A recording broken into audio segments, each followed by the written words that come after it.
It is 18,000 years ago. The last glacial maximum is fading, and the vast ice sheets that once smothered the British Isles, mountains of frozen silence a mile thick, are beginning to retreat.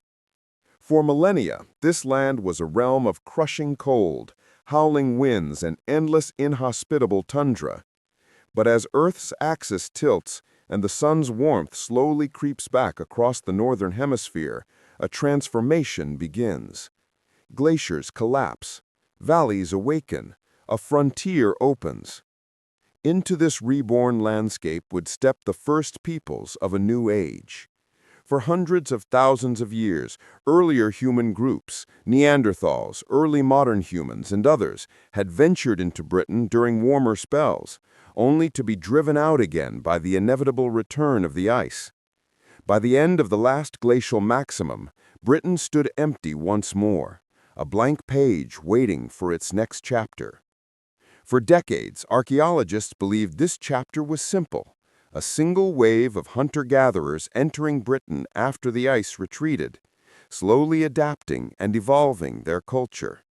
But that story was wrong, too clean, too linear. Today, thanks to the oldest human DNA ever recovered from the British Isles, scientists have rewritten everything we thought we knew about the first people to reclaim this land after the ice.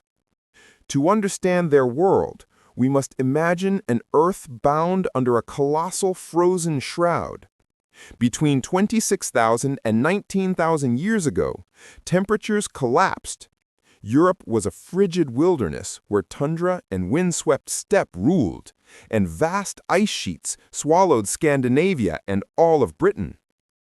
Only a few refuges in southern France, northern Spain, and parts of Italy sheltered small groups of hunter-gatherers, Aurignacians, Gravettians, surviving on the fringes of the frozen world.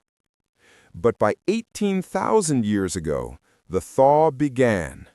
Glaciers retreated in torrents, revealing new rivers, new plains, new possibilities. Into this transforming continent came the Magdalenian culture, the final great tradition of the Upper Paleolithic, flourishing from 17,000 to 12,000 years ago.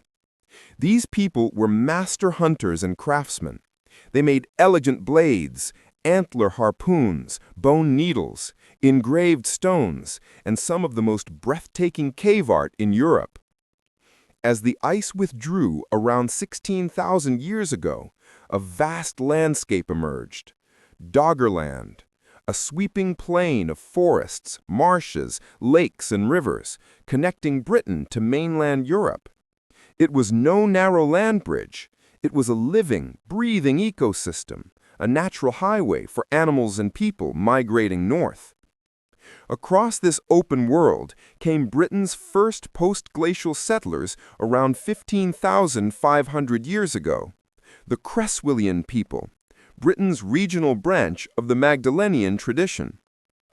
They carried flint blades and antler harpoons and hunted on the tundra that blanketed this newly exposed land. One of their most haunting sites lies in Somerset, England, Gough's cave in Cheddar Gorge. Over more than 100 years of excavation, researchers uncovered tools, animal bones, and, most strikingly, human remains bearing unmistakable evidence of ritualistic cannibalism. At least 6 individuals, from a toddler to adults, were processed with deliberate cut marks, and some skulls were crafted into polished skull cups. This was not survival cannibalism. It was ceremonial, structured, intentional. Another early site, Kendrick's cave in Wales, told a different story. Here the dead were carefully buried, adorned with red ochre and personal ornaments.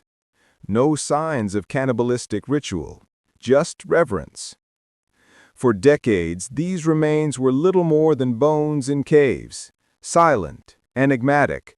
Their identities were unknowable. Then came ancient DNA. Recovering genetic material from Paleolithic Britain was long considered impossible. Britain's acidic soils destroy bone quickly, and Ice Age DNA is often reduced to dust. But with new techniques, high-resolution radiocarbon dating, micro-drilling the petrous bone, ultra-sensitive sequencing, scientists finally succeeded, and the results were astonishing. A woman from Gough's cave who lived about 14,700 years ago and whose bones show signs of ritual defleshing, belonged not to the later Western hunter-gatherer population long assumed to represent Britain's first settlers. Instead, she belonged to a far older lineage, the Goyet Q2 genetic group, named after Goyet Cave in Belgium. These were descendants of some of the earliest modern humans in Ice Age Europe, living between 35,000 and 15,000 years ago. Her maternal haplogroup, U8A, placed her firmly in this ancient Paleolithic population, once widespread, now exceedingly rare. But a second individual told a dramatically different story. A man from Kendrick's cave, dated to around 13,500 years ago, belonged to the maternal lineage U5A2, one of the earliest branches of the population known as the Western hunter-gatherers, the Villabruna cluster. This group represented a new wave of people entering Europe from southeastern refuges like northern Italy and the Balkans as the climate warmed. Their genetic signature became dominant across Europe after the Ice Age. In essence, the Gough's cave woman belonged to an ancient Ice Age lineage.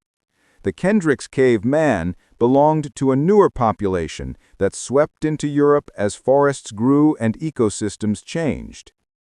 The implications were staggering.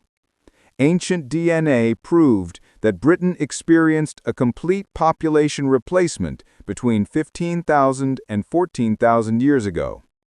The earlier Magdalenian-related people vanished entirely. They left no living descendants in Britain.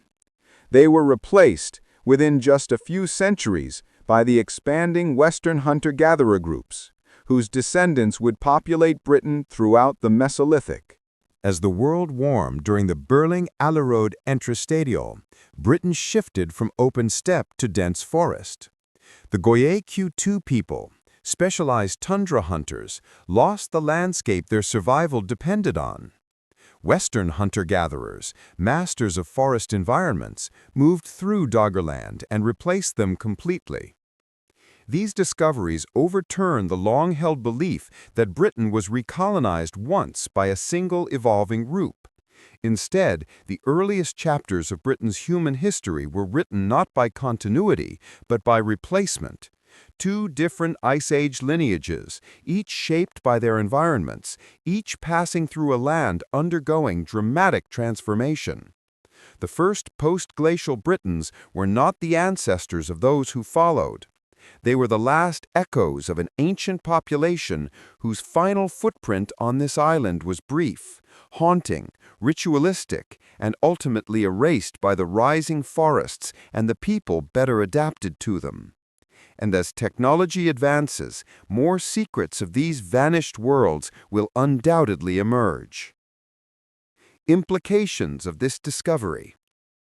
The genetic breakthroughs from Gough's cave and Kendrick's cave fundamentally transform our understanding of Britain's earliest human history.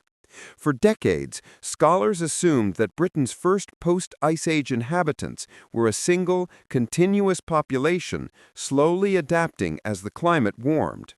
Instead, ancient DNA reveals a far more dramatic and complex reality, a complete population replacement within just a few centuries. The Magdalenian-derived Goyet Q2 people, the first to enter post-glacial Britain, left no surviving descendants. Their culture, their lineage, and their way of life vanished entirely as the environment shifted from open tundra to dense forest. In their place came the Western hunter-gatherers, migrants from southern Europe whose genetics would dominate Britain for millennia. This discovery reshapes the story of human resilience and migration. It shows that climate change did not merely force people to adapt, it could erase entire lineages and open the door to new ones. It also highlights the fluidity of prehistoric Europe, where cultural horizons rose and fell like tides, and populations moved in response to rapid environmental change. Most importantly, these findings prove that Britain's deepest human roots are not singular, but layered, shaped by repeated waves of arrival, disappearance, and renewal. Thank you for watching. If you enjoyed this exploration, consider liking, subscribing, and sharing your thoughts in the comments. Until next time, keep exploring.